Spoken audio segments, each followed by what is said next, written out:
With the internet and other technology that makes human contact less necessary, introverted people are on the rise. I myself am an introvert. Interfacing with others is something I have had to work on. Before I went to college, I found interacting with others to be stressful. Now it really doesn't bother me, but I still feel exhausted after a few hours of a social situation. Introverts are not necessarily shy and awkward. In fact, many are indistinguishable from extroverts. But there are some key differences in the way introverts and extroverts think and act. Before we go on though, what is an introvert and extrovert? Introverts tend to be more insular, dealing with their own thoughts. Many introverts enjoy social interaction, but many also value solitude. Extroverts tend to be social, and much of their context deals with the physical space they are in. But that's not to say that extroverts don't have the interior landscape of the mind. As a Christian, being an introvert presents a unique set of challenges. For one, God calls us to spread the gospel. Sharing the gospel is difficult without any social interaction, so overcoming one's own social anxiety is a must. Our God is an awesome God, however, and often takes what we perceive as a weakness and uses it for His glory.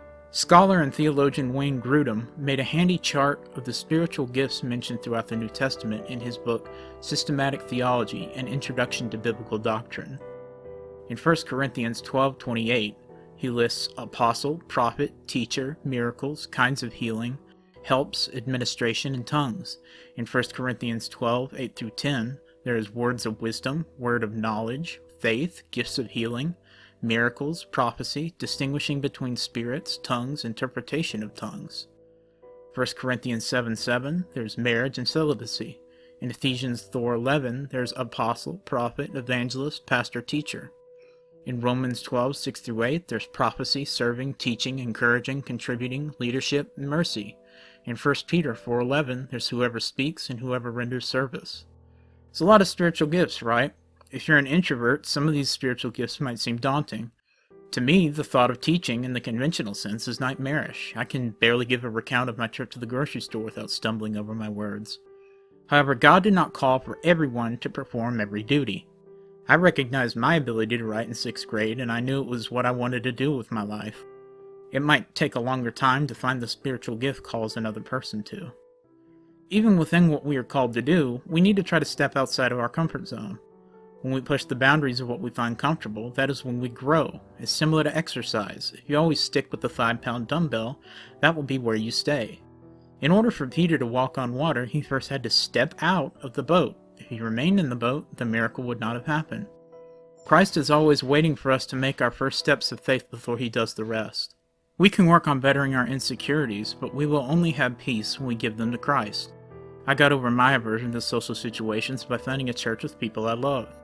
I thank God every day for providing me with a church of people who are genuine and driven by the Holy Spirit. When we have the confidence of knowing that the grace of God surrounds us, we can't help but cast off the spirit of timidity with which introversion often yokes us. As an introvert, writing is a godsend for me. I have difficulty expressing my ideas verbally because my brain decides to do front flips when I talk to people. When I'm alone and writing, suddenly words align and I can effectively communicate. No matter if you're an introvert, extrovert, or ambivert, which is somewhere in between an introvert and an extrovert, God can utilize you. Our God does not have limitations. Nothing can stop Him from using your spiritual gift to glorify His kingdom.